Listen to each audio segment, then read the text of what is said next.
What can I do? We are live. Alive. We're alive. Alive, indeed. We are not practicing social distancing this morning. Oh. Good morning, everyone. Happy Saturday. The Saturday already? Yes. Goes by so quick, doesn't it? So, have you been working? I have been working.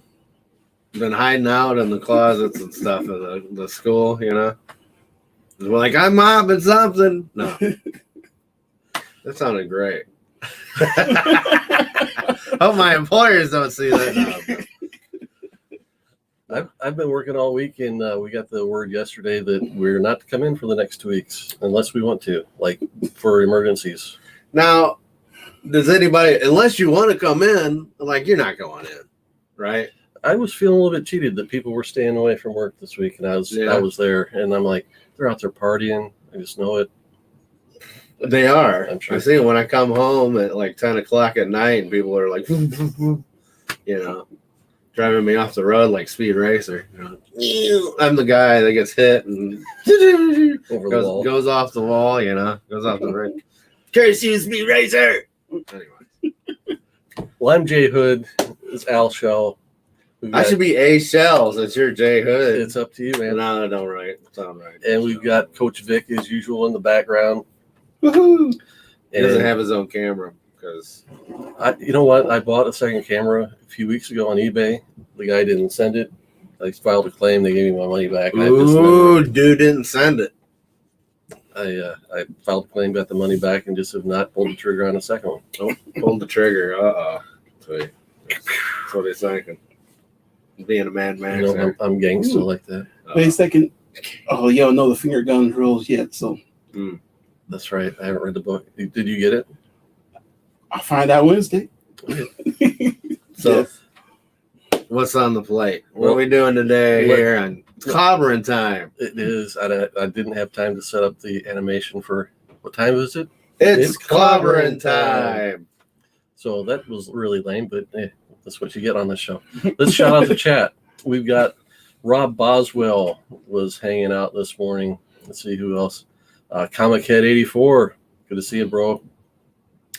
And we've got Coach Vic 7. How can you be in two places at once? I'm magical. Jack B is here. Hialeah Comic Bro is here. Discovery Bay is here. Thanks for coming and hanging out this morning with us, guys. What are you guys doing on this lovely Saturday? Besides watching. I guess they'd be watching us. So never mind. I'm going to go over here. I'm gonna take a moment with all this virus stuff to shout out my LCS. BuyMeToys.com. I'm drinking left-handed this morning in honor of them. They're doing curbside delivery. Have they started that? Yeah. So you can order your book. They delivered it to my house. Oh, did they? Yes. Oh, my goodness. Of course, I live 2 minutes from there, so. Oh, that's great. 2 minutes. Ooh. Will they pick up like a cheeseburger or something? I'll find out Wednesday. That's what I would do. I'd be like, yeah, Kelly, on your way here, could you go to Chick-fil-A? Chick-fil-A's closed. Oh, well. Could you make something for me? Outback Steakhouse is right next door to them. Oh. Yeah, no, they take the parking up since they steal the parking. Jack B says he's doing the old folding the laundry trick. That's a perfect job for a Saturday morning. Someone's got to do it. It's a dirty job, but someone's got to do it. Rob Boswell made a delivery last night. Hey, man, somebody's got to be out there beating the streets, getting the job done. Beating up people, keeping them in line. So what are we going to do today? We're going to mention a few things we've seen on the YouTube comic book community this week. And then we've got an unboxing from Comichead 84. He dropped an ALK on me. I've got an auction lot that I'm going to show off. And then we're going to go over our top 10 Batman comic artists of all time. This is my suggestion. I was like, I want to do a top 10. My 10. I don't care about your guys' top 10. Still waiting for the top 10 black superheroes of all time. Is there? I think there's like 6. There's probably 10, and this is going to be a matter of rearranging them. Right. And then if we have time, we're going to maybe do a little comicories practice. What is comicories? The comicories is where we make up the meaning of it because I don't know. I put you on the spot there. Best show on YouTube, man. It is. So this week, it was mentioned that I am going to be on the next episode of Comichead. Yeah. Comichead is a YouTube game show hosted by the Boyad 7. Ooh, now you're talking game shows. I know, man. So it's categories, but it's comic. And It's comic-based categories. it's It's like Jeopardy, but when. Okay. It's not. It's not Jeopardy. Well, it's not necessarily trivia. It's battling cover to cover. So if you say, Oh, okay. I think I've bring seen a this. character or bring a comic book with a white character on it on the cover, and then this one would win. Oh. Of That'd course, be like if you funny. want my vote, you have to whip out an Archie. Well, that's the thing. The Comichead can be interpreted any number of ways. Mm. So here I'm taking it literally, and Victor is also Literally. taking it literally. But Literally. he's playing it up for laughs. So then once you show your book, you also have to convince the audience that your book is Right. better than the other guy. You're going head to head against another guy, and then in the live chat, everyone votes. So you get the Thunderdome of Right? you're gonna have a little guy on your back like he's just a baby. I should get like some shoulder pads with the spikes. Like Yeah, the no, you get the Road hockey Warriors. mask like Lord Humongous. Or you that's could bring perfect. back Cane Pool. Yeah, Oh my god. I'll save him for another day. But Comichead is the show that took me from being behind the camera to being in front of the camera. It was a show where they're like they It's they their did, fault. they did the That's first their one. fault. I'm like, oh my goodness. I gotta get in on this. So Did you get in on it? well, I've got my chance in a couple weeks. Did you got I'll tell you what to do. I'll tell you how to cheat. So if we have time, we'll do a little bit of practice on that at the end of the show. So Coach Vic, what have you seen this week that's of note on YouTube? A bunch of church services on Sunday. So we help with trying to get our church service live on video, and Victor's playing a more key role than I am, but I'm here for technical support on the back end. The same thing, just a lot of interesting shows, a lot of good shows. I mean, I saw Disco, a couple of his shows this week. Highly, I saw a couple of his shows this week. It's just all entertaining. It was interesting. They're talking. I think it was yesterday. I think it's called Afternoon Delight or something like that. Yep. And they're talking about how there's just lines and lines of people lined up to get the free coronavirus testing, and just how crazy that was. Mm.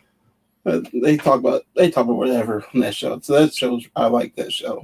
So he started that recently, where he's doing like one or two live shows during the afternoon and during the week, and it's for me it's like listening to talk radio. So I turn it on and do my thing at work and listen in, and then if I have a comment, I get to leave a comment in the chat. Oh, yeah. The most interesting thing I seen about in the comic book YouTube channels was your video with your kids, just like mugging for the camera. I was like, I'm sorry, but they're the star. They need their own show.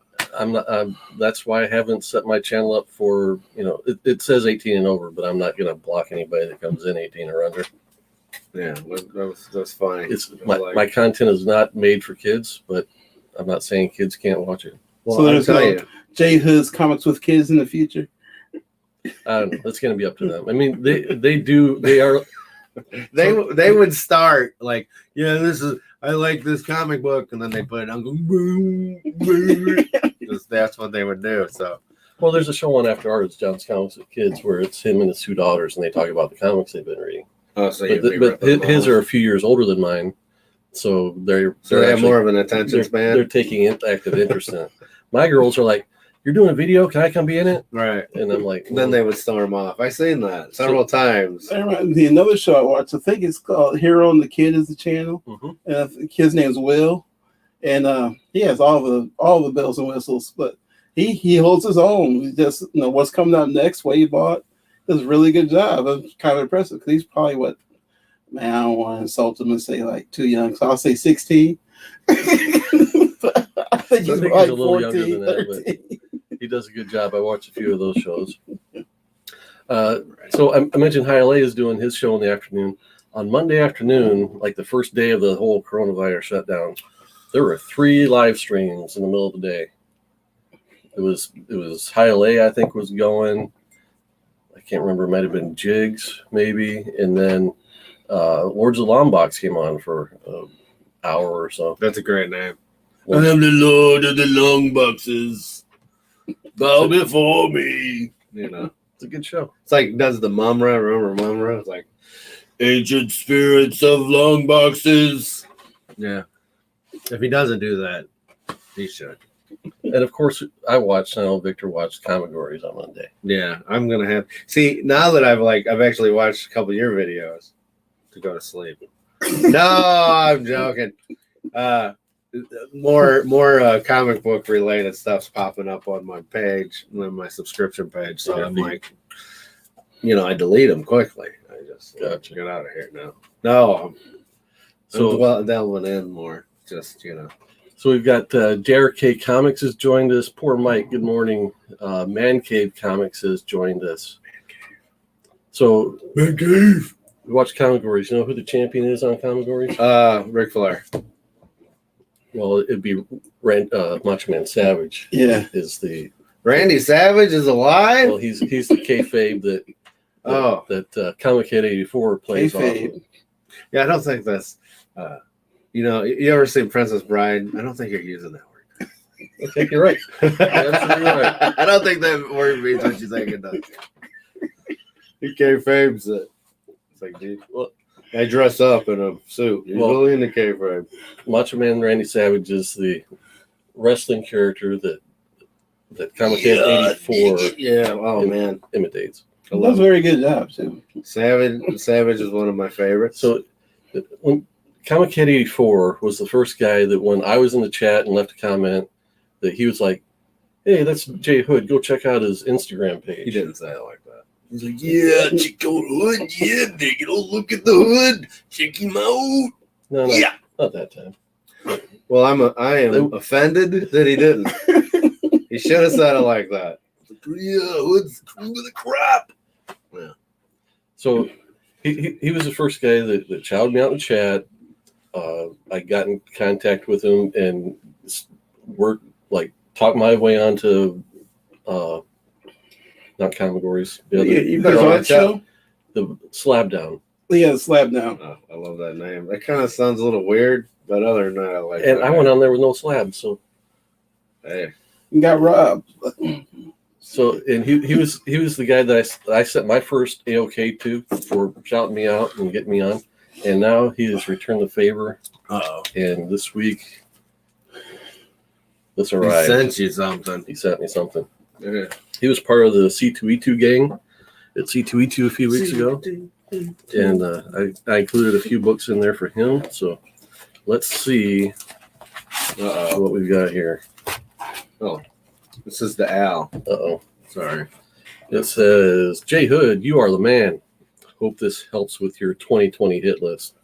I also did a 2020, like my top 2020 hit list video with him. Like the books I was chasing this year. Yeah. Any good ones? Yeah. You'd have been proud You got a video up of it? It's on his show. It's on his show. You got to go watch that. You got a link to it? I should put a link in the description. In the description when you send it up, yeah. Or did you got the special, like when you make a video out of this, you can have like up here in the corner, click here or click here. Yeah, I haven't gotten that far. Oh my goodness. I was just looking at this the other day. Holy cow. Came in bubble wrap too, huh? He's shaking. How nervous he is. How incredible this is. Look at that. Wow. That is a clean copy of FF55. It's just the cover, though, wrapped on like an old Archie book. Is that the book I've heard you talk about forever? It's been on my hunt list for a long time. Thank you, Comichead 84. This is unreal, dude. You're going to have to put out for that. I meant trade up. Give him something nice in return. That's big. That's a big deal, man. It is, man. Look at that. I was just messaging Discovery Bay this week. he's going to do an auction soon of a bunch of Silver Age stuff. I asked him if he had one of these. If he's just giving these away, see what Nice. I'm gonna. Wow, that's huge. So you didn't have that book, huh? No. I got 2 of them already. I bet. I had one, but I used it for second base when I was a kid. Oh man. Oh, dude! One time when I was a kid, I spread all my comic books on the floor and walked on them like tiles. Mm. Look at that, Mm. That's nice. man! I'm gonna have a hard time using this against you on categories, but I will if I get the chance. Well, he's silver. He's If not they call white. purple cover. Oh, purple cover. Okay. I thought he was talking about white guys. Like, That too. More like a silver guy, though. yeah, that's what I was saying. Well, but Let's see what the chat has to say. that's brutal. That's beautiful. Like right in the sweet Kirby run. Dude, my they were in their goodness. Kirby and Lee were in their prime on Yeah, this it was. book right here. Just giving it away. Like, So you got Comics on the Mind has joined us. and that's some like when I'm in town, I'm gonna live in your house type gift. If he stayed over, I'm staying over because that's Like, a hey, fun could day. you guys go get a hotel? Man, you gotta put this guy up in a fancy hotel for that one. Gee whiz. Not gonna put it back in the bubble wrap. No, just don't spill your coffee on it. Coffee mug's over Yeah, there. And I will keep that. That Well, will that's the mic drop right there, man. That's like the end of the show. It's like, thank you, good night. That's it. That's a killer book. All right, I also picked up a auction lot from Wolf Blitz. So I paid for these, but I'm gonna go ahead and show them off. Wolf Blitz does. He participates in Disco's pop-up shops and a few others. So I was on Big Will's pop-up shop last week, and he was on there, so I picked up a couple books from him. This is the one that I claimed in the. Let's get rid of that comment there. Uh-oh. Well, it is a gorgeous cover, right? I was like, Gil Kane or Yeah, I think so. Gil Kane. So this is the one I wanted. I've got a few from this run. So this is it's low grade, but it was only a few bucks, so I'm all over it.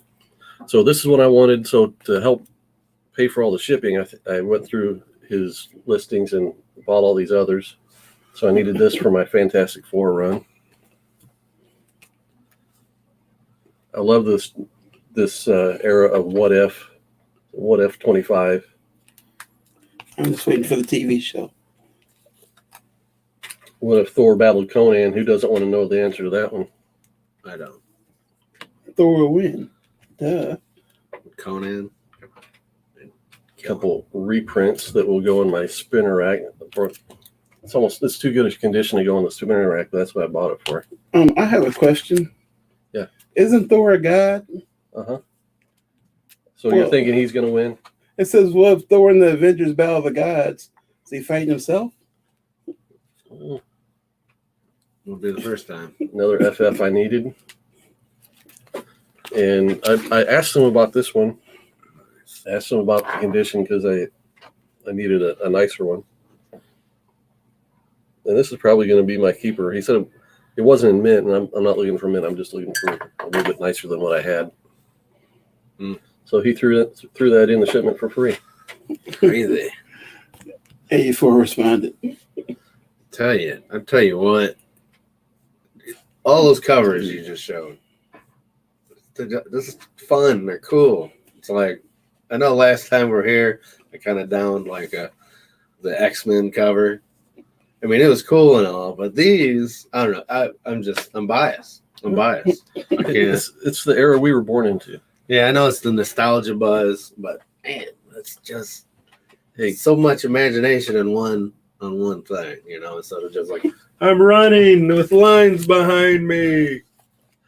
Thanks again, Kenny, man. That really means a lot. We gotta get to know each other again. Yeah. I'm an Aries. So if you got involved in all this wrestling impersonation stuff, would you imitate an established wrestler, or would you come up with your own? Well, I got my own already. I got a couple gimmicks I do, like an actual, because I do indie wrestling. You have actually been in the ring. I have. But don't watch the videos. They're horrible. I've done several gimmicks. So, but the current one I do, I've been managing. It's been a year. I had my own T-shirt. I'm kind of like a James E. Cornette, kind of Jimmy Hart type. It's called the Sharp Dressed Man, Bobby Dwanger. And I, of course, come down to the ZZ Top, Sharp Dressed Man. And that's the thing. Music. I have the music. Music is important. A lot of these indie guys come out to the screamo metal, you know, just like, You need something people are going to sing and get into. Right. So, first off, you got to have great music. I mean, you think Macho Man coming down to anything but the college, you think everybody's going to like, I mean, except What Up Mach. When he was in WCW, he had What Up Mach, you know. Mm-hmm. But it was still, theme music is the introduction to the ears, okay? If you don't have that, if you're coming down to, I don't know, just like some dumb scream music, people are just going to instantly like, I don't like this music, I don't like this wrestler. So just a little tidbit. Gotcha. A little bit of nugget. So when I bring back Cane Pool, I got to find the right music. Right. Okay. Well, see, if you're doing Kane, he had like kind of the eerie music. Yeah.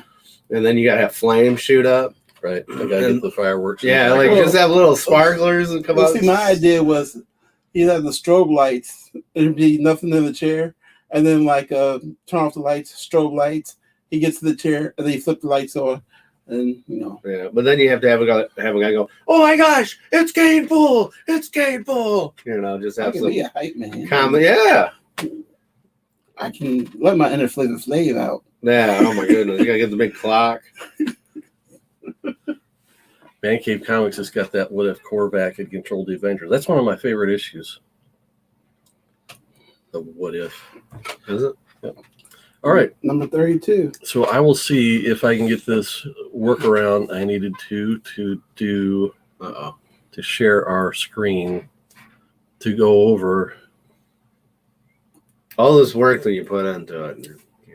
our top 10 Batman artists. I call it my 10 that we know of. My 10. Thank you, that we know of. Yes, because I know none. Is this on screen? Or is this like just covering up the Yeah, it's okay. There we go. It's on. It's on. Cool. All right. Number 10 for let's talk about our criteria and kind of the order. Well, obviously you don't have a criteria. You're just throwing people up there. Just random Batman artists. So, Coach Vic, how did you choose your top 10? I looked up the top 100 Batman covers and picked the first 10 that I liked. Okay. It's a lot of 100 covers, so. And you didn't deliver your list to me in any kind of order, right? No. That's kind of the point I'm getting to. So, yeah. Oh, you just threw them at him and was like, here, you put them in order. So basically, what I've done is anytime one of Coach Vic's matches yours or mine, he's going to be in the same slide here. Okay. So. But you're just trying to put someone over, right? You're trying to get like we're teaming up on you. Yeah, like Brian Stelfreeze is better than Marshall Rogers. That's why I wanted to point this out. Brian Stelfreeze is number 1. Is that number 10? He's got a number 10. You didn't tell me you wanted a number 1. Ooh, dissension in the ranks. Jump him, get a chair, hit him with it. I'll hold him for it. Okay, so how did you determine your top 10? Well, what I did was I scoured through. I got digital comics, so I scoured through all of them, and then I did it out of kind of like a workhorse. The respect I have for the creator or artist, like what they meant to me. Like if I had a comic of them in my time, or it inspired me in some way. That's how I did it. So, gotcha. Yeah. He's laughing at my. No. So no, I just That's the one where Conan looks like a pimp. Looking at the chat comment. He's making fun of the way I pick stuff.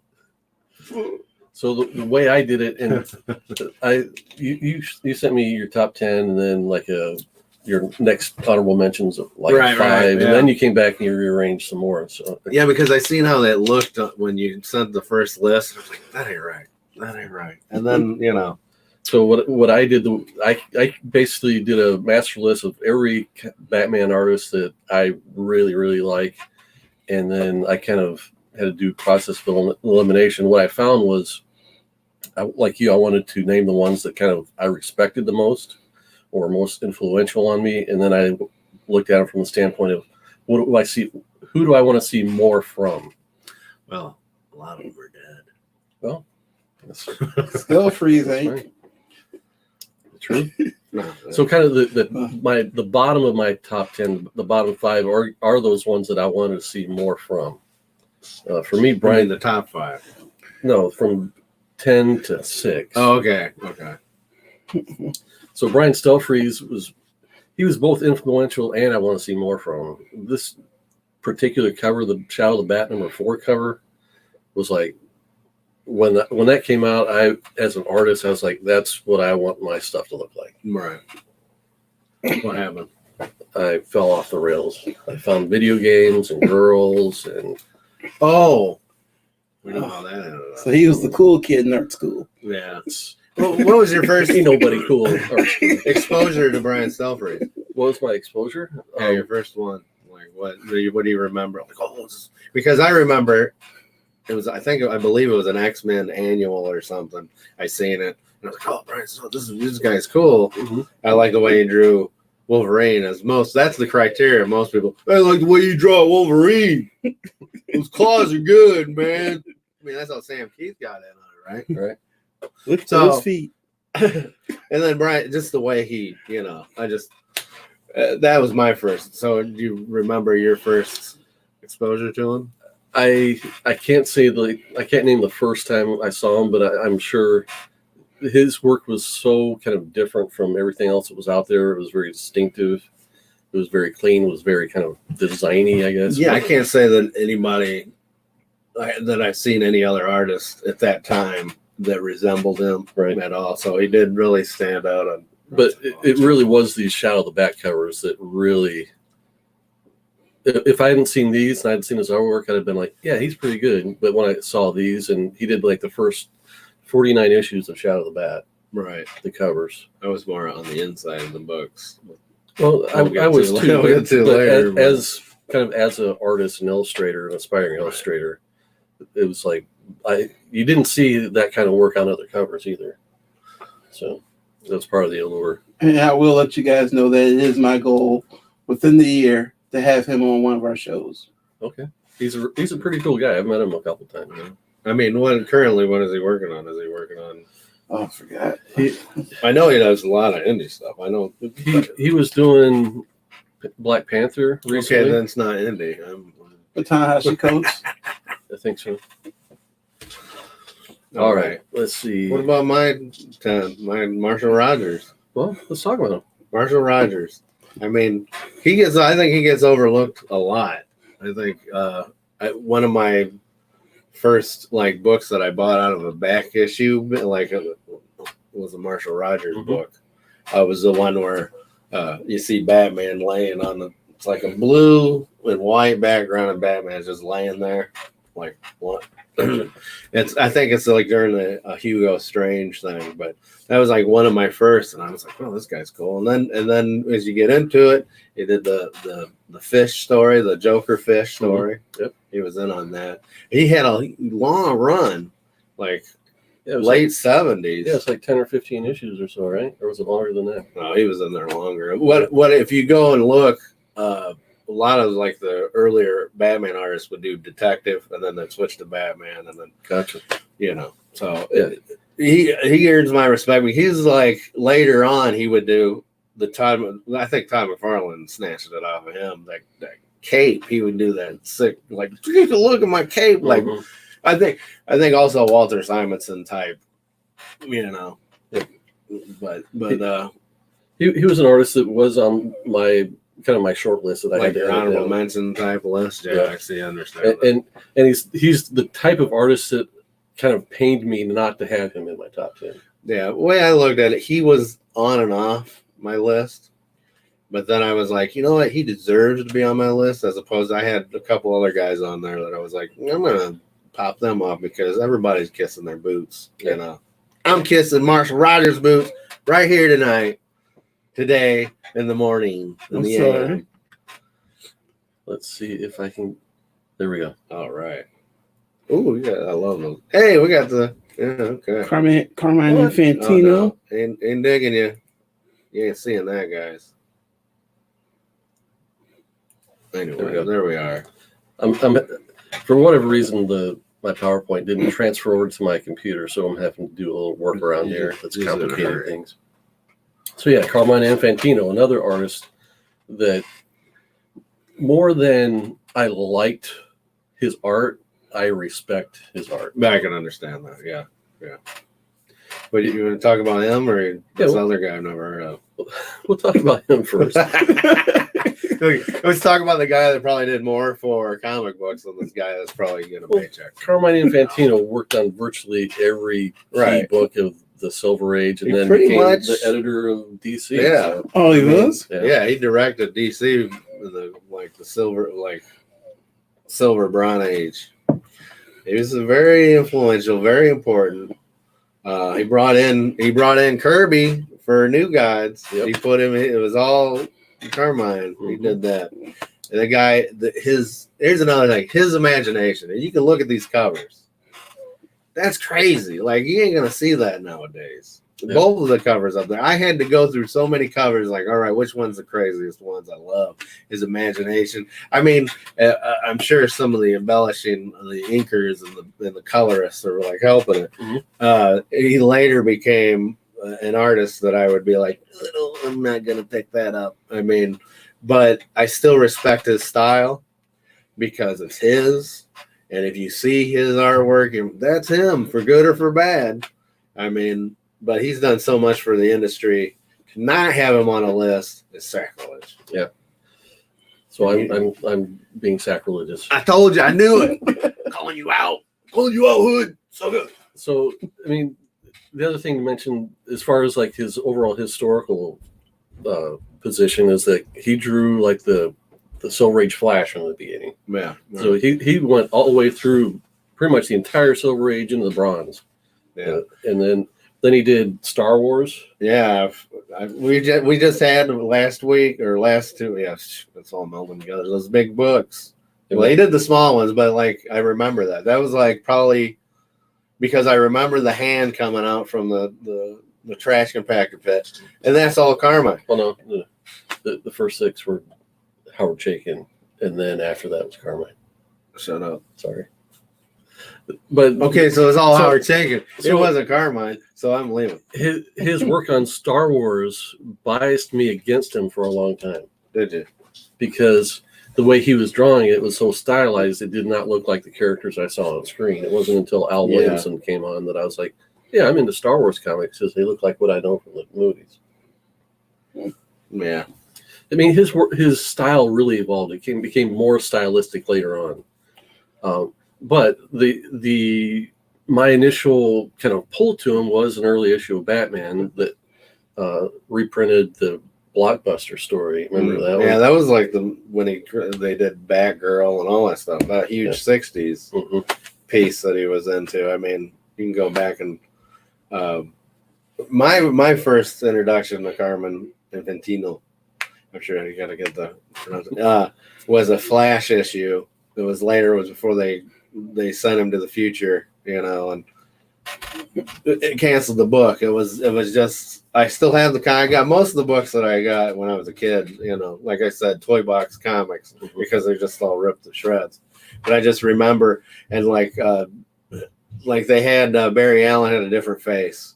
He had surgery on his face, so it didn't look like, because he was wanted for murder.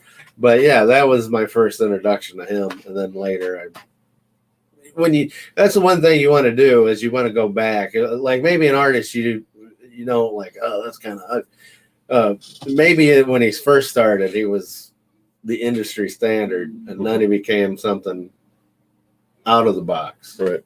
That's what he, to me, represents. So you got to go back and look at these beautiful covers, and you know he was doing detective and he was doing Batman too.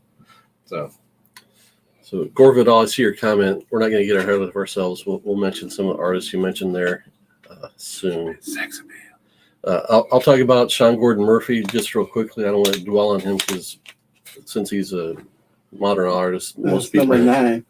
What issues has he done? I'm not. What book? He's done 2. He's just finished his second miniseries on Batman. Oh, so It's he's what behind the ears then. He's been working in the industry for about 10 or more years, but just in the last 2, he's really his popularity's really spiked with these Batman minis he's doing. I'll have to check them out. They're Elseworlds where it's everything is very familiar, but he's not having to stick to canon. So that's easier. Yeah, and that's probably what they should end up doing. Yep, it's true facts. All right. Comichead 84 is a fan. I mean, you look at this image that I've got on the screen there, and you look at it, and you're like, I can't even, you know. You need? Does he have any color work? Yeah, I couldn't in a hurry. I couldn't find a nice color page, so I just grabbed the black and white. All right. Can't believe I did that. No, that's beautiful. Yeah. So with number 8, you cheated a bit. I did, but I struggled with it because I felt that even though they're very different artistically, they come from the same type of the animated series. I felt that I wanted Darwin Cook and Bruce Timm on my list. But I was struggling. At first I was like, Bruce Timm, everybody copies him and stuff. But then you find these painted pieces he does, and it's just like, that's gorgeous. This inspired the heck out of me. I got to put it on. Yeah. And then Darwin Cook, I was like, yeah, a New Frontier just like ate me alive. You know, I love New Frontier where he goes from the Golden Age Batman in there, and just seeing him, his work in Catwoman, his work on Ego, I couldn't not have him on there for other, because that's one thing. Even though I'm kind of downplaying their effect on me, but to me they're kind of, even though they're different, they're kind of in the same vein, and I just love them both. Well, they both kind of started their exposure to the comic book world through Batman animated series, where Bruce Timm was one of the guys in charge of it, and Darwin Cook was one of the storyboard artists that storyboarded the whole opening sequence. Right. And yeah, they're definitely kind of they've gotten their inspiration from the same sources, but they're kind of diverging as far as what they're. Well, they can both do some great like. Kirby love. They both got that Kirby love, because I mean, if you look at anything Darwin Cook kind of does, he has a lot of Kirby stuff. And then when Bruce Timm goes to town on some new guys stuff, it's just, you got to find it, you know. That's the thing. And then we got Dave Mazzucchelli. David Mazzucchelli. David Mazzucchelli. Mazzucchelli. John Comics with Kids as a fan. So I need to admit something as a Batman fan. You don't like him? I don't love Year One as much as everyone else. I like the artwork.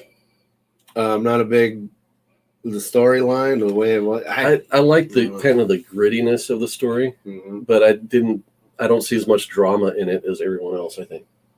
Is there drama? That's the thing. It's been a long time since I like the art style a lot, and I think he has influenced a lot of the guys that I like now. Yeah, definitely. And it's a style that I don't think is done often enough, but it's also mostly only done with Batman. Maybe Doc Shaner doing that Shazam Convergence a few years ago might be somewhat similar. Well, if you go back and look at, I mean, just like Jerry Robinson, if you ever go back and look without any Bob Kane influence on him, a lot. That's one thing I noticed when I was doing this list. Jerry Robinson, early Dick Sprang, Win Mortimer, that was very like a Doc Shaner, Evan Shaner. You could tell. It's like, and even Dave, blah blah blah blah blah. You see, you don't, when you think of like Jay Robinson, you think of like, oh, it's like the Bob Kane look. It's the ghost. You go back and look at something, it's like, oh no, this is very like almost Bruce Timm. It's more polished. Yeah, it's what I was more surprised when I was looking at the books. I was like, wow, I actually. It reminded me of, you remember Mr. Monster? Mm-hmm. It had some of that in there, Gotcha. even though it came before. So I can see where they got what they were looking at when they were kids, and then they were like, "Oh, this is cool." So the influence, like even the year one guy, Dave M, goes back to like even Jerry Robinson and stuff, and it's kind of like, wow. But here's the one thing, like he's probably on your list, so I won't bring him up for later. So go ahead. Well, my thing real quick about year one is I'll always remember that it looks like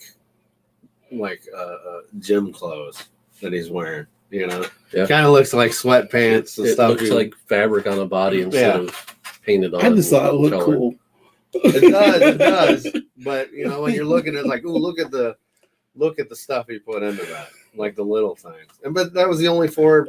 We're gonna say that's the only thing he did, right? The only thing he did besides the Daredevil, and I'm sure he went on to do a lot more indie stuff, and his style became a lot more, I'll call it designy whiny, like kind of like a Doctor Who talks about timey wimey, where he put more design and stylization into it. Okay. Number 7. So I feel like I should go first here. Yeah, I was going to say, Coach Vic, let's talk about your pick with this one. Because I just thought that was a really cool cover. I like a cape. I like a good cape cover. Which cover is it? It's the Batman. No. Todd McFarlane is your pick for number 7. No. He was one of my 10 that picked. Oh, okay. I just really like that cover. And I have no clue what the storyline is or what's happening. And I don't know how related the cover is to the story inside. What number is that? That's like, is that before or after year one? 420 something. So it's after year one. Okay. I know the reason why it's the most famous cover that I think is because Bob Kane ripped it off. Did you hear about that? Like Bob Kane drew like a picture and it was just that. Oh, really? Yeah. Like after McFarlane did Yeah, after McFarlane. And he was selling it. He sold it. It was like, I drew this. And it was the Todd McFarlane. That's pretty much in character with something Bob Kane would do. Even though it goes against everything I feel about superheroes, though, because it's so dark. No, because there's no way Batman could ever beat Superman. Oh, okay. Okay. I don't know why that's. Why is that related? I don't know. I just don't like the fact that somebody decided to let Batman beat Superman and just drive me batty the whole time. It drives him batty. Get it? Batty. I think about that every time I see a cape. Yeah. Like, it can't happen, people. But Superman I'm sorry. Just grab his cape and wrap him into it. But I just really like that cover. I just thought it was a really cool cover. I like the bats all around it. Yeah, I like how it's very classic. McFarlane did do 3 issues of a Batman story in Detective Comics. He did the final 3 issues of Batman Year 2. Oh, yeah. And is there a Batman Year 3? Yeah, there is. It's the. How many years did they go with that title? I think the 3 was the end. I mean, coincidentally, all the Batman Year 2 covers that he did were also a blue and black Batman on an orange background. Yeah, so they went with the theme for that. Let's shout out the chat. I mentioned John's Comics with Kids stopped in. Superior Hero Reviews is here. Scott Neely has stopped in. He's got a good point. Who hasn't drawn Batman? So Coach Vic, have you drawn Batman before? Actually, yes. Coach Vic has drawn Batman. Unbelievable. I feel bad. And Chaos and Comics has stopped in. And Gore Vidal stopped in as well. Okay, let's talk about Win Mortimer. Win Mortimer. Yeah. Okay, so you went with the one with Ace the Bat Hound. Win Mortimer, when I was going through the list, going through all the early issues and stuff, I think his style really spoke to me as being like a forefather of guys like Doc Shanners. I mean, it was cleaner. It was kind of like a Kurt Swan type style, but I think he was before him. And he went on to do like House of Mystery and stuff like that with the Dial H for Heroes. Mm-hmm. And the reason why I grabbed him is because when I was younger, I had a puzzle that had a bunch of old Golden Age covers on it. Okay, I didn't know who any of these artists were. All right, and I was putting together, and there was one. There's another one I sent you. That was one of the covers on there, and the other one was a Superman where he's going to save Lois. I think it's Superman number 76. I think that was it. And then Batman was swinging up. So I don't know if it was the first time they appeared together or what, but that image always stuck in my head. So it's kind of more of a nostalgic, like, oh man, this is cool. Mm-hmm. Kind of like, because there's a lot of Archie comics on there too, so I kind of attested to that. Just that funness. Mm-hmm. And his covers were so cool. I mean, as you can see, this one here has got Ace the Bat Hound and the Batmobile. There was another one I think I sent you. He was in he had a Bat fire truck. I don't know if you've seen that one. That's pretty crazy. And he had like the fire helmet, and him and Robin were putting out fires. It was just like I said about Carmen Infantino, the imagination of the covers is what, I mean, you can sit there going, oh, Batman, I like him dark, I like him this. I like him all different ways. Mm-hmm. So I'll take an Adam West, I'll take a Michael Keaton, and I'll take, Christian Bale or whatever. I can have them all because that's what I feel like how Batman is to me. I can be like, yeah, we can have fun with him today. Oh, look at him. He's got his underwear on the outside of his pants. But when Mortimer, this is back in the day when I tested to like each character had their own style of this is the way they're going to look, like a Popeye. Mm-hmm. Superman had his own style. He always was drawn a certain way. Captain Marvel, Shazam definitely had their own. They each had the kind of the house style for each character. Right. And that's why, even though people are going to jump on this, what Bob Kane did back then with all his ghost artists and stuff like that, to me, it wasn't more that he was like, oh, that's my art. More it's like, that's the studio. It's the Walt Disney. Mm-hmm.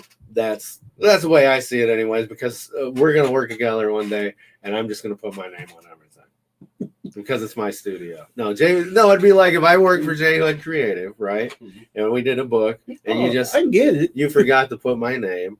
They just put. And I'm forgetting about it. You signed a contract saying you get credit for nothing. Oh, and another thing, shout out to Sheldon. I think it's Sheldon Moldiff. Mm-hmm. My goodness, going back and looking, like he was going to be on my list, but he's a honorable mention. Just he co-created, if he didn't create, a lot of characters, and his style is so unique. It's kind of more square jawed. Mm-hmm. And he's another guy that I had on the puzzle. The puzzle was like, when you're a kid and you see stuff, and it's like, I like this or I hate this. But then when I get older, it's like, oh, it was on that puzzle, so I like it. It's weird how I just like how the brain works like that. Yeah. A lot of it's tied to nostalgia. But it's still awesome. It's clean. Look at that. It's beautiful. It's what you were first introduced to. Yeah. So we've got a couple of more people. Ben Coppin stopped in. The Comic Don is here. Good to see you guys. Okay. So my pick for number 7 is Mike Mignola, who's usually people relate him more to cover work, but this page here is from Cosmic Odyssey. Yeah, oddly enough, which is a hugely overlooked book in my opinion. Yeah, that's a great book. It can be had for cheap as 4 Baxter series. Yeah, digest written by Jim Starlin, right? Yep. Yeah. And they took the beginning here where he's fighting that like big giant parademon guy. They did that in the Justice League movie. Okay. Where he is. But yeah, this, and he also did Gotham by Gaslight, I believe. Yep. Oh my goodness. Yeah, he's very his style just lent to the Batman character, I think. Yep, he's in the pantheon of artists, he's not drawn him that much, but is really well known for what work he has done with him. Let's see if we get this slide to advance. And while you're working on that, just in case you're curious, my second favorite Batman artist of all time is whoever's doing the Batman 5G. 5G? Yeah. Is that out yet? No. I just know he's going to be black. Unless they change their minds again. The artist is going to be a black artist? No, Batman's going to be black. No. I know. It's not going to sell, but still. I'm buying every one of them. All right. All three before they get canceled. All right. These just went really? Mike McNoll, like real quick, didn't you? I would have said that was, well, never mind. We'll get to that later. Uh-oh. Why you put Jim Lee down so far for me? Yeah, why'd you do I thought you were matching it with you guys. Jim Lee's not on my list. Really? Ooh, that burn, like, ooh, got it out. No. Well, you should have put it on his one. He obviously likes Jim Lee. Well, no. Actually, I thought that was somebody else's cover when I looked at that. Somebody else's on my list. Uh-oh. Dissension. Yeah? Okay. Dissension. But because it looks like the Batwing cover. Okay. Yeah, this is from Hush. Yeah. So, okay, so Number 6. we're I'm not going to say we're running out of time because we can go as long as we want. I don't want to overlap John at 11 that much. So, Yeah. So you do part 2? so we'll go through a little bit quicker. This is 6. So we got to do the What? top 5. A gay Jewish black dude. Yeah, he's taking it to the max. Oh, okay. So Steve Rude. I mean, just look at the picture, man. I wasn't gonna have him on my list, but every picture I found of Steve Rude, I know that there's like he's crazy or whatever. He's hard to work with. I don't care. I love his art. His I love his paintings art. are incredible. I'm not gonna bash his line art, but his paintings are just out of this world. Oh, then you of course you got World's Finest that he did. Yep. That was beautiful. That stuff was beautiful. And like I said, I wasn't gonna put him on here, but I'm giving him props. What I found, it blew me away more than a lot of other guys. So there you go. Mm-hmm. Jim Lee, he needs a little bit of rub, don't he? So Jim Lee is another artist that historically in the pantheon of comic book artists is one of my favorites. Yeah. I'm not going to say he's my number one, but he's in my top 5 or 10 for sure. Mm. But when it comes to Batman, he did a great job on Batman. There are just other guys that knocked him off the list. Like Steve Rude. Well, knocked him off my list. And then Garcia Lopez, always beautiful. Yeah. And I mean, again, he's not an artist he's an artist known for the style guide work that he did for DC. He did some great covers, but when you go and look and kind of track down his interiors, he didn't do a huge body of work on interior. Yeah, I mean, I know he did Atari Force. Yep.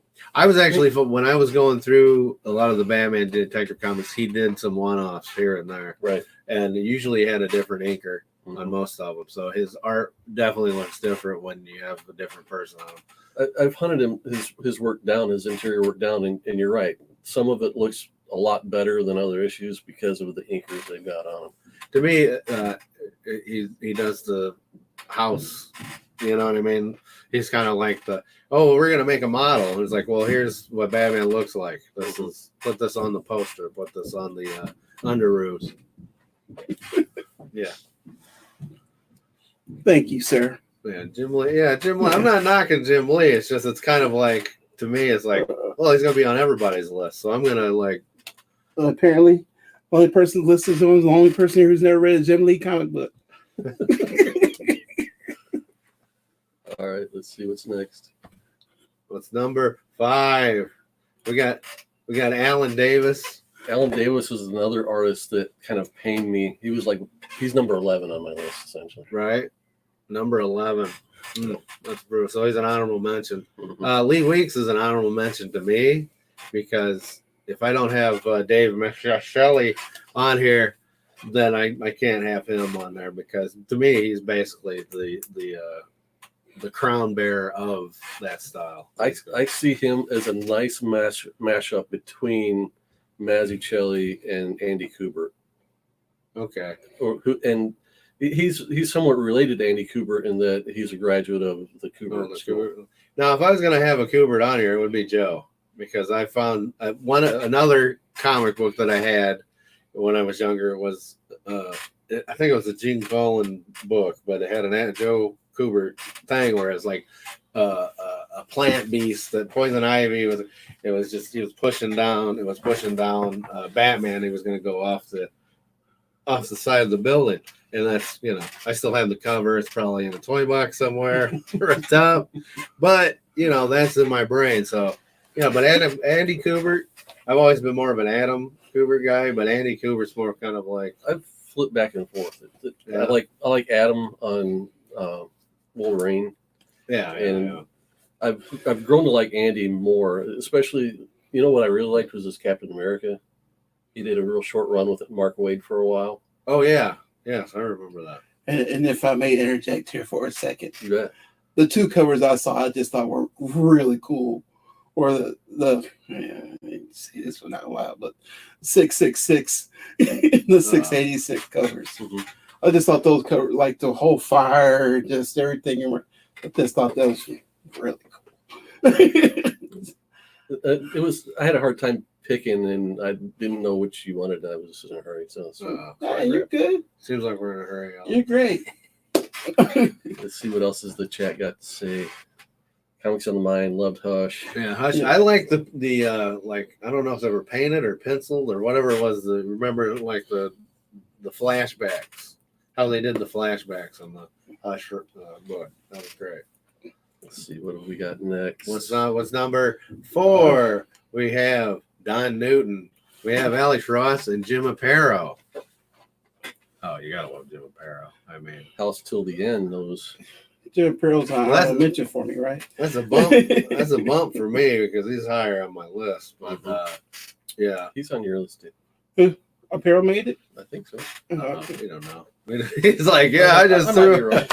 I thought he was on. What'd you On the do? list I put together for you, I think he was. Oh, so this is he's setting it up. No. I gave him the names. He's like, I just didn't put him in order. Like I would put I like Alex Ross, of course. Yeah. That could be like I know how you guys have an affinity for when you your first books that you really read or remember. Like so, my first book that I kind of really read was Batwing, and that was done by Alex Ross. And I really like the picture. Oh, I like the vibrant pictures. He And did just the inside of a book. I'm assuming Did he do the Or inside? did he just do the cover? Probably just did the Ben cover. Oliver did Batwing. It's been over. Yeah. Then what were we talking about Alex Ross? You know what? probably That's did the why cover. Alex Ross stays in my mind so much.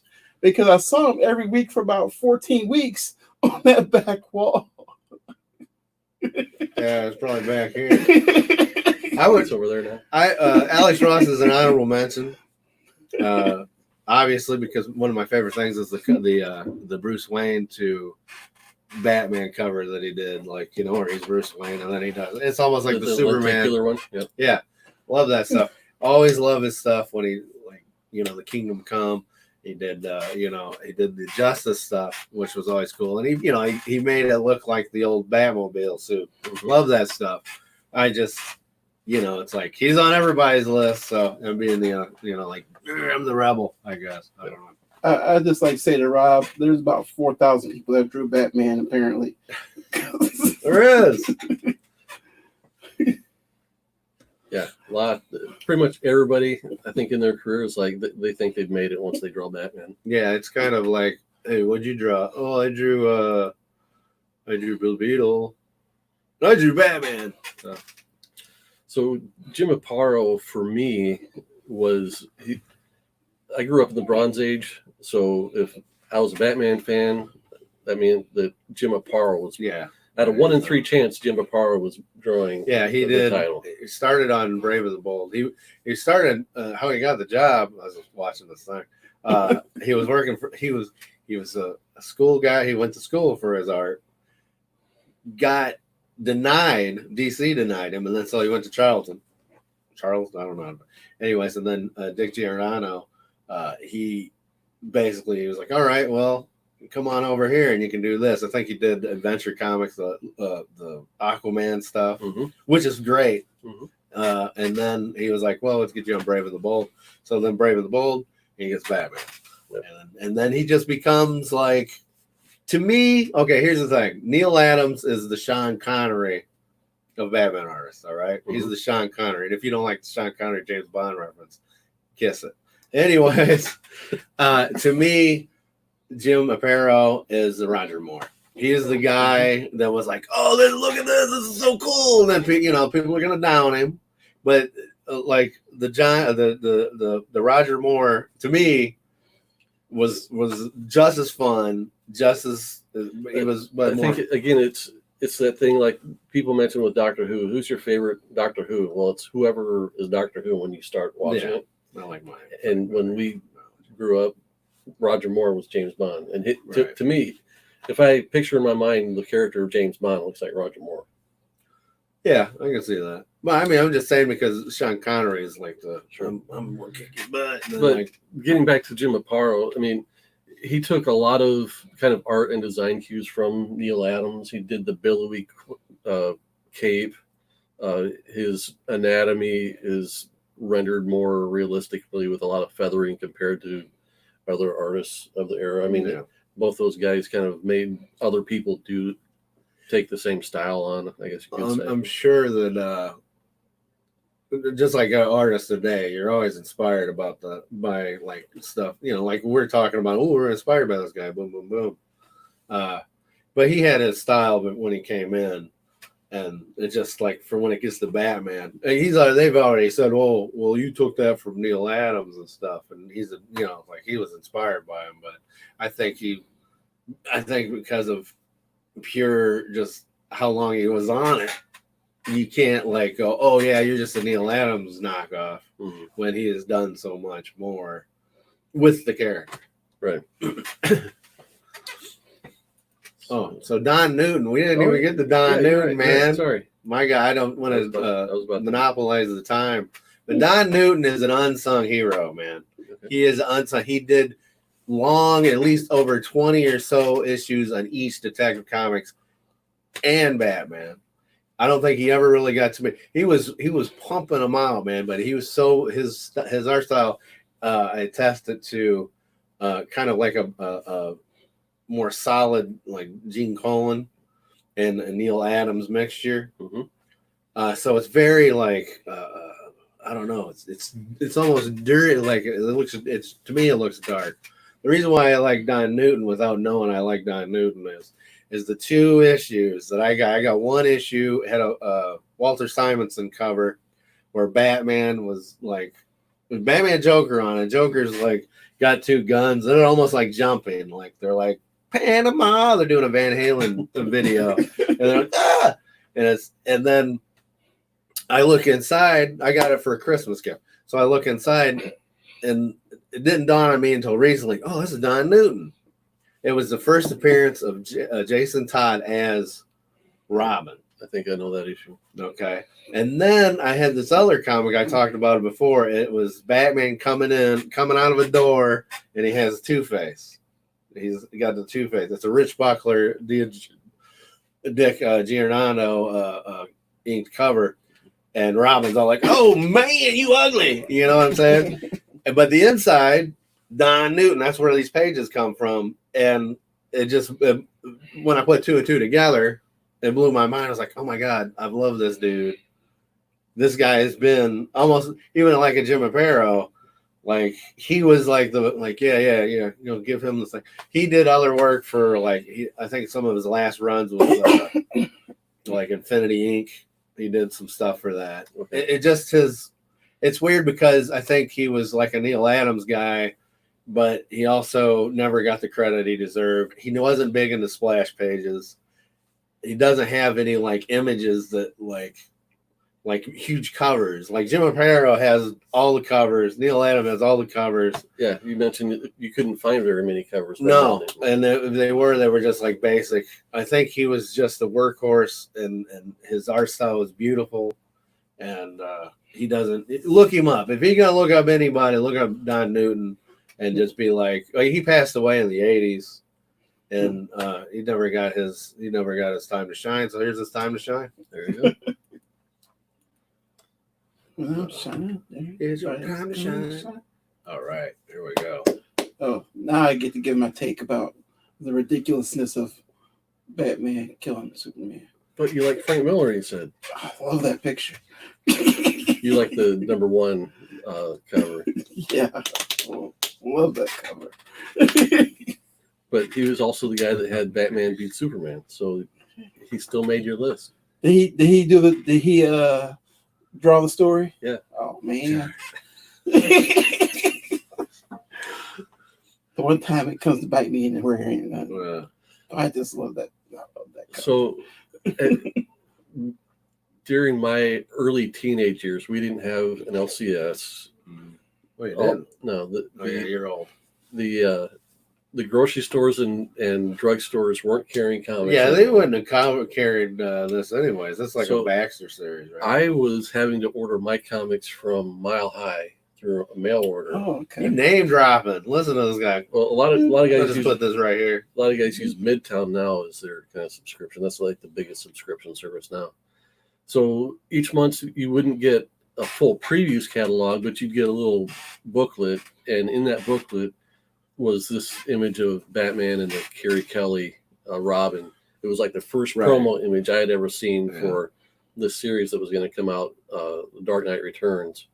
And I was like, Mom, this is going to cost $4, but I have to have it. She said, leave me alone. She's like, who are you? She's like, it's your allowance. So she didn't have a problem with it. But you got $4 for an allowance? You probably got more than you. I was a young teenager. She got $10. I was lucky if I got $10 a week. I was lucky if I got cracker crumbs for an allowance. Basically, my allowance each month was a shipment of comic books. All my money went into it. Mine went in the big league shoes. So I got beat for an allowance. When I saw this image, and then you had to wait a couple months for the book to come out. It was just like, just this one image. I was like, oh, this is what Batman can be. Bloated dude. He doesn't have to be, cartoony. He doesn't have to be Adam West. Oh, because I had forgotten the work of someone like Neil Adams and Jim Aparo. I was used to the day in, day out Batman. Oh, the TV show. Well, by then, let's see, this came out in 85, 86? Something like that, 84, 85, 86, right in there. 84? Okay. But by then, like I was thinking, like Don Newton was doing some pretty dark looking stuff, and so what comics were you looking at, man? I don't know if I was buying Batman at the time. I was into X-Men, Alpha Flight. There's your problem. Yeah, he's like John Byrne. Yeah. So, but yeah, he's not on your list, is he? No. Oh my goodness. Not as a Batman artist. He didn't do that much work. What's that other cover though? Which one? On the far right. That's a interior page from Dark Knight Returns #3. Yeah. Now I might have to open the book up. Might read it. You might dig that. I think the Dark Knight Returns, Killing Joke, 2 books I had when I was in detention at school. I don't know why they let me bring them, but I was in detention, so it must have been. It was those books. I blame those books. I was the comic book nerd in school, and kids. Oh, can I read that? So that I think that's how that's back in the day. That's how comics got out. Right. I had the graphic novel, the thick one, that with that cover. To me, I didn't know. It was crazy. I would put Killing Joke up there, like a Brian Bolin and stuff. Mm-hmm. But the Frank Miller stuff, like with Klaus Johnson's inks, I think that really captured. Yeah, I could see how you say like, oh, this is how Batman could be. Mm-hmm. Like just him. I think I had that, and then I had the T-shirt where he's all like beat up. He's all like, he looks like melted butter almost. He's all just, and Also, then I think it was more my hate for Superman back then that really was like, dude, get him, yeah, he's a puppet. Done with the man, type of thing. Fight the authority. And I love Batman, and I always love Batman. See, my thing is I watched Adam West. That's why I got introduced to it. I watched the Super Friends, and I wasn't down like, oh, it's so kiddie, because I was a kid. Yeah, right. But I can, like I said, I can have my cake and eat it too. I got it all. But then later, I was just I love Superman now, because I understand him. Mm-hmm. Back then, I didn't understand what he represented. So now, and to look back on that, I blame Frank Miller and The Dark Knight Returns and The Watchmen for destroying comic. No, I blame him for the bad influences sometimes, because everybody's like, it's kind of like The Watchmen, but not, But it's great. But yeah, reading those books in middle school, that popped me huge. I think it did influence me a lot for any story ideas I came up with, and I made me hate superheroes. Like I didn't like. Well, superhero books are dumb now because, that's not realistic. I mean, you got to think of my teenage brain. Even though I was eating Jim Lee's X-Men up after that. But knowing your taste in comics now, I know you pretty well. I know that you were probably one of the early adopters of all this dark stuff has gone too far. We need to lighten it up again after a certain point. I mean, yeah, I think maybe when I hit my 20s, before that I was writing vampires on motorcycle stuff. So right, but even in the modern day, you've been more of championing the lighter side of comics. I had to admit, I got a bad. Something I have to admit to. He used to hate Jack Kirby. Well, me too. When I was like superpowers, and it wasn't until I got older and I looked at him, it was just like it's like seeing God almost. Because like, oh my goodness, take it away! I can't see. My eyes don't deserve me. I can't handle this. So you got to think. Oh my goodness, just the. So, but I had to admit that I can't. I'm ashamed of it. But I'm admitting to it. Hi, I'm Alan Schell, and I'm an idiot. And I like Jagger. But I think that's also a lot of people probably did that, and that's why it was, that's why I got into cartoons. Yeah. And it's like, well, forget you, I want to do cartoons. I created your childhood. Leave me alone. No. Cartoons. Oh, Dick Sprang, real quick. Sprang, he's one of the biggest, one of the more well-known artists from the golden age on Batman. Right, yeah. And he's a crazy. It's, again, you can. I guess when you go through my selections, you can see that I kind of like the inventive, whoa, It's almost like it looks like Beetlejuice. It's like a Beetlejuice cover, Mm-hmm. You can see that. I like the way he didn't start off like that. Dick Sprang was pretty much a Bob Kane, okay, I'm going to draw, but then it just is like, well, I'm going to make the head a little bit bigger here. I'm going to go crazy here. I'm going to give Robin the cheeks. And as you see the progression, and then he did he was doing, I believe he took over the newspaper, the comic strip newspaper. Mm-hmm. And, I got to find, these are the things you love them, but it's too cartoony or whatever. But then it's like, wait a minute, allow yourself. So this is the one thing. I think it was the Brave and the Bold cartoon that was out, and people were like, "Oh, at first I was like, eh. But then I just was like, wait a minute, I can allow myself to like this, to look at it and be like, it's like the Batman 60s show, okay? And it's like a Roger Moore reference I made earlier. You can like Sean Connery, you can like Roger Moore. Your head's not gonna scan her, okay? You're not gonna be just because you like more than one thing. You can't, you know what I mean? You meet the people that are stubborn, that are just like, I don't like Adam West because he was too funny. It's like, well, for the time where even now, it's such a piece of art. It's just a piece of art. So what you're saying is you can like LeBron James and Michael Jordan. You have to. You have to. And Kobe Bryant. Yeah. But you can't like different You have to like Dean now. Yeah. So you can like Hulk Hogan, you can like Macho Man, you can like Ric Flair, Dusty Rhodes, but you can't like the Ultimate Warrior. No, you can like the Ultimate Warrior. Okay. I love the Ultimate Warrior. But you can't turn your back on the Wolf Pack. Might end up in a body bag.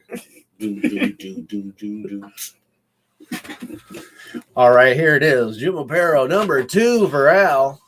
Wait a minute, you switched. Oh, you gave Coach Vic. No, Woohoo! you gave Great him. minds. You gave my favorite. That's my favorite color. The Brave and the Bold, Hawkman, Batman team up. I love that. It's so beautiful. I tell you right now how beautiful it is. I bought three Brave and the Bold. I went down to Han's house. And I bought 3 of them. And it was this one. It was the Metal Man one. Mm-hmm. And it was the Green Arrow. He's up in a bird cage. And he's shooting. I think it's like Rich Buckler that did the art. But he's up in a bird cage. And there's a robotic Robin. And he's trying to just like crumple Batman. He's just like, oh no, Brian, Batman, what are you? I'm going to kill you, Batman. And then there's a hawk coming down. Oh, he's holding Batman, so the Falcon or whatever it is can just rip out Batman's like throat, ripping throats. He's going all Patrick Swayze, ripping throats in Roadhouse. No.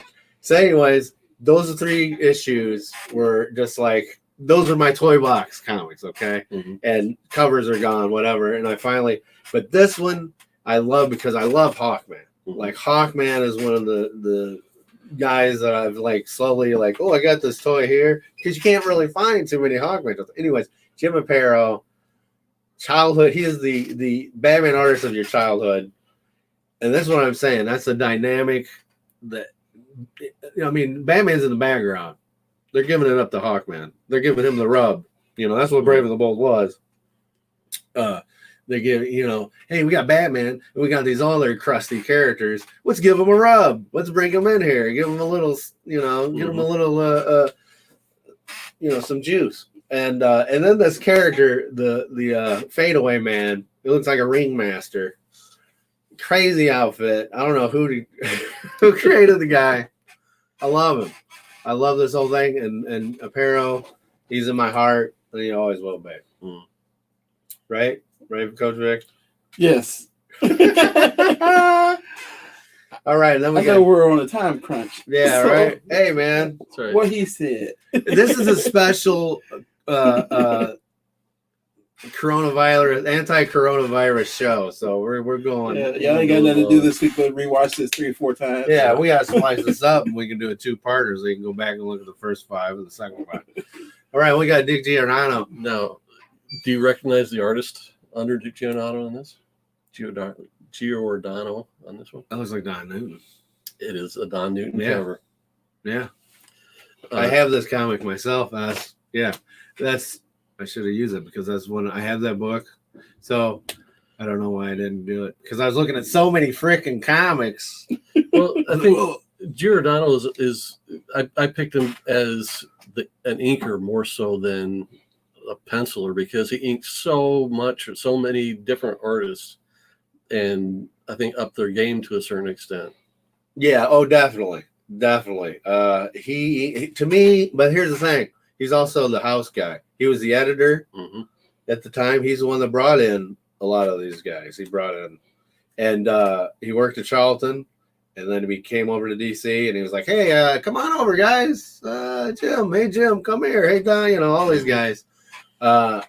He also did a lot of in-house work, like the advertisements and stuff like that. So like when you don't got Lopez, you're gonna get a Dick Giordano picture, and so basically he's in your brain. You don't know it, but he's in your brain. He's the one you put on the shades and it says consume or multiply, be fruitful type thing from And They Live, but it's a Dick Giordano picture. And it's like, oh, hey, I know this guy. So I'm not saying it's a bad thing. He is the subliminal message of artists. He was the caretaker of Batman. Yeah. So he's a guy that did draw a few issues, and if you look at the issues that he drew versus where he would ink over someone else, it's kind of night and day. He wasn't that awesome an artist himself, but he was. But then he was like, I got to draw this. Okay, I'll give him that. Trying to say he's just busy. Oh, hold on real quick. This guy says, Rob Boswell says Hawkman was a vulture wannabe. How dare you, sir?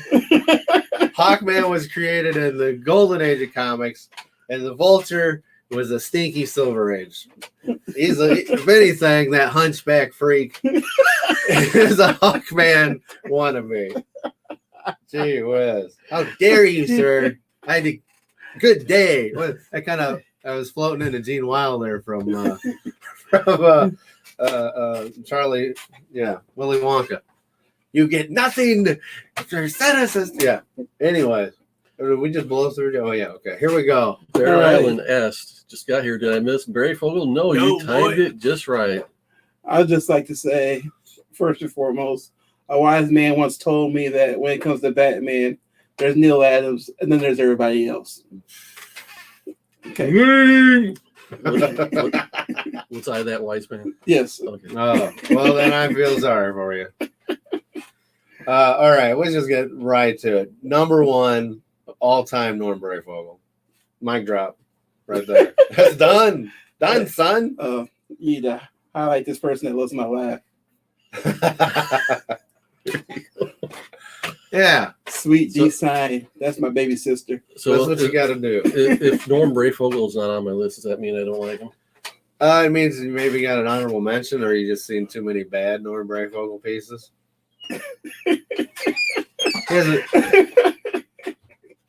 Uh-oh. I don't know if you've ever seen this. I'm going to steal it if it's cool. Uh-oh. There you go. Oh, yeah. There you go. Beautiful. That's what I'm talking about. Listen. That's pretty cool. Norm Brayfogle. Let me so it would help if I did this. Yeah. Oop, not that one. One of these days, There son. There you go. Double wide, baby. Yeah. How long did it take me to draw that? I don't know. He kept up on a He was producing. He was a workhorse. That guy, underrated. He was the guy doing the Shadow of the Bats on the insides. You know, these Brian Stelfreeze covers you guys are all popping on.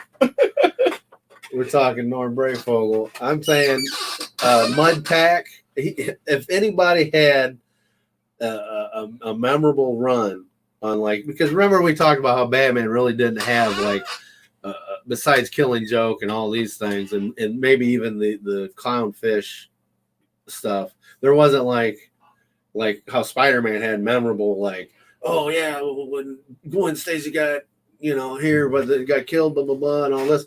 Batman never had like the ongoing, like the ongoing series that was like, hey, I remember this is when this happened, because it was always like little one-offs. Yeah.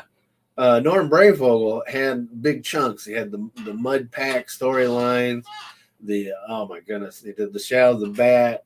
He did the remember that Ra's al Ghul one shot he did. It was just beautiful. He painted it. This guy was so underrated. He went on to do Prime, and that was beautiful. I mean, the story was, this is kind of scary, but his art, it could be moody, like a Mike Mignola almost, and then he could be fun, and he could. It had all the right temperatures. Okay, It was Goldilocks found that porridge, and it was just right. Goldilocks found that bed, she slept on it, and then the bears came in and killed it. And then they said, "Well, we got Neil Adams, get out of here." But no, Norm Brayfogle, my number one forever and always. Because the guy, I think if of all people, he inspired my art style, because I would look and like, oh, I'm just going to draw the musculature that he put in, if that's a word. I'm sure I fumbled it, but I did it close enough. The musculature? Yeah. And just, I don't know. To me, he epitomizes. When I see his Batman, the other cover I gave you was my first introduction to the Norm. It was where, like, the Corrosive Man is holding up, just the dynamic cover, holding up Batman is going to throw him in like some pit of death. And that was just like a weird book that I bought. at Han's house, and it was just like, who? That was when Is this the comic book store Han's house, or is this your friend Han? No, yeah, it's Han Solo, bro. Han Solo. Oh. No. It's a drugstore, and it was like blocks down the street that we would ride to like almost every day, get candy and stuff. And they had a spinner rack. Okay. And you would just, that's where, that's my childhood, man. But I found it, and that was at the time that I'm not used to ongoing artists. And then I've seen him, and I was just like, this is cool. Go back and get the next issue. Right. And then I ended up going, it was like, he was the intersection of when I started going to comic shops. Gotcha. I think my first comic book shop was Miami Street Comics. Then I went to All Star Comics, and then I never looked back. And I was just like, but I do miss Han's house. It's like the landing now or something. That's just some people eat. But the childhood memories of going down there on my bike. Well, I always been right here. I always right here. Hey, help a little choir boy out. Anyways, Norm Brayfogel's better than Neil Adams. Neil Adams, honorable mention, but I'm tired of it. About to get kicked out the house, man. Now go ahead.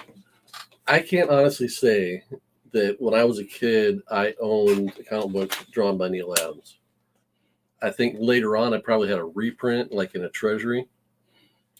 But all the artists that I knew in Batman, especially Jim Aparo and some of the others, were all influenced by him. So it's kind of like generationally, I became a huge fan of him. Let's see what's Gore Vidal got to say. Hey, boy, had 7. Good to see you this morning. All artists mentioned to those who spurn comics and strips is less an art form than paintings, books, and films. I tell them, draw me a story, and you have a deadline. Not so easy to do. Yeah, the deadline is the one thing that is always underappreciated. But see, that's what I'm talking about, like Don Newton and Marshall Rogers and Norm Brayfogle. They had deadlines, and they were popping out some greatness. They were still going hard. They were bringing it, man. Mm-hmm. Now, to get to Neil Adams, I love Neil Adams. I wanted to hate Neil Adams. I wanted to. Okay. I was like, I'm not going to. I was like, I knew you were going to put him on here. So I was like, Neil Adams. No. But I kept seeing his stuff. I was looking through the books. I was like, oh, it's just so beautiful, man. It's like, it's golden, It's like, it's so beautiful, and you can't. It's like a girl. She's so beautiful. But she's you can't take your eyes off her. I don't like you. You're mean. She's mean to you, though, right? She's mean to you. It's like, well, you're a witch, but man, you look so good. You're so beautiful. Mm-hmm. She's the meanest girl in the school, but she's gorgeous. That's Neil Adams. Not that he's ever been mean to me or anything like that. It's just that he's been mean to other people.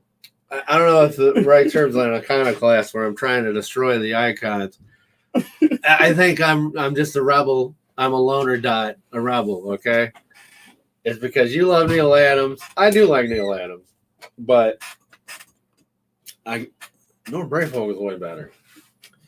So I purposely chose this black and white. This is a photo of the original art for Batman 251 because you see how he put your list. See how you put your list, so then you can't debate Neil Adams is number one. You said let's do Batman artists this week, and I said yes. Because I got this week. Is that for my birthday? No, you wish. I don't know what it was when I saw it. Wait a second. Is that the book that makes Batman look like an idiot? Yeah, all of them do. Look at that beauty. Because in reality, Batman is an idiot because he's dressing up like a character and going out and getting beat up, stabbed, getting shot. If I was a billionaire, I'd do it. Oh, you wouldn't? You wouldn't care if you were a billionaire. Would you give you a When'd you get that? Last week. Huh. That is a good condition. Is this one of the you're gonna slab that? It is in such good condition. I would consider it. Look at all that. That's beat up, man. all That's folded. That's gross. all it's got is some spine ticks, and it does have some wrinkles and things on the cover that would be ironed out with press like that. It's got like a crease right there across his face, across the ha-has. But Is that a Mylar bag? yeah, it is. Oh, so that's what they talk about then. It's got the Mylar magic going. It does. But yeah, the corners. Let me tell you, this top edge was so straight. I was looking at the pictures after I bought it. I was looking at the pictures after I bought it. I was like, man, if that gets here and it's trimmed, I'm gonna be pissed. Did you lock the But no. doors when you were in here alone with that thing? Is that what you're telling us? No, but few comics give me a warm, fuzzy feeling when I just look at the cover, and this is one of them. Oh my goodness, he's got like hard eyes for this, doesn't he? He's all like he's all doing this. Mm-hmm. Yeah, when I bought it, I was like, no, I'm not going to get it slabbed. But after having it and seeing the condition it's in, I'm really. You'll never be able to see it again. I went to look for the facsimile edition, and our LCL was out of them. They said their computer said they had one in stock, but they couldn't find it. So Oh, wait a minute, that says reprint. That's probably one of those Cookie Crisp reprints. You ever see that in a comic where it's like, get Spider-Man #1? It's a reprint. Cookie Crisp? Yeah, Cookie Cookie Crisp. Make Crisp. this cereal anymore, do they? They do. They do. You best believe I eat it. I've got a question. Which book are you drooling on more? Okay. Are you drooling on Neil Adams, Joker cover? You got this number 55, man. Are you drooling on that? okay, Let's combine. Look at this. so let's compare this week's key haul. Which book do I like better? I gotta say I like that one better. No. Well, thank you. I will take this. You know he's going to pick Batman. Thank you for this. You act like you don't know him. This is beautiful. Look at this. Kenny 84. I will accept this on behalf of someone that actually appreciates it. This dog face. Unbelievable. You're gonna take that one. Okay, what did we just say a little bit ago? What? There's Neil Adams and everything else is Kirby. Have you loved Kirby all of your life? Okay. I love him now. I have loved Neil Adams for all my life, even when I didn't know his name. Then you're blind. You're blind to it. You're blinded by the beauty. This is substance. This is beauty and substance. That's just beauty. That's just beauty. This is beauty and substance. Okay? How you gonna deny that? Okay, well, Gotcha, boy. Gotcha. Well, whoever did the art for Hero for Hire 1, that's my guy. who did Hero for Hire? John Buscema. That's amazing. Ooh, That is just amazing. Buscema is awesome, man. But I'm telling you, Even Comichead 84. no, Comichead. No, you know it's true. You know it's to be true. Search your feelings. Ooh. Winner, chicken dinner. Well, let's look at this. Okay. Is that a life? At least he's got feet. Joker don't have feet. Neil Adams couldn't drop Batman feet. has It's no feet. truth.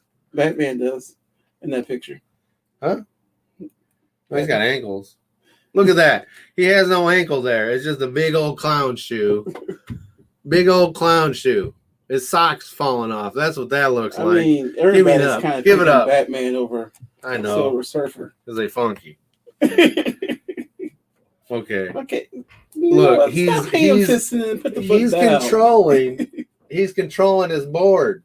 That's what he's doing. That's why his feet are like that. I'm being nice to it. I'm not bending the book. You got your bodyguard over here. Vic's gonna just like Vader bomb. I've seen your man handle these books before. Yeah, come on. It's not like they're worth anything. Oh, not like they're worth hundreds of dollars. Thousands. Hundreds. I'm joking. I'm being sarcastic. I know. Well, we've gone an hour and a half.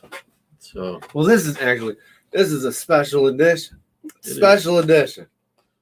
So you might as well just it's the roll out the rest. You got 20 minutes. We got to do another 20 minutes debating Kirby versus Adams. Let's do it. Arm wrestle. Full Nelson. Let's get out the oils. That would be interesting. You Do got it Greek style. You have to convince me which one was better, but maybe for another day. All right. I'll give you a Because I have no clue. Yeah.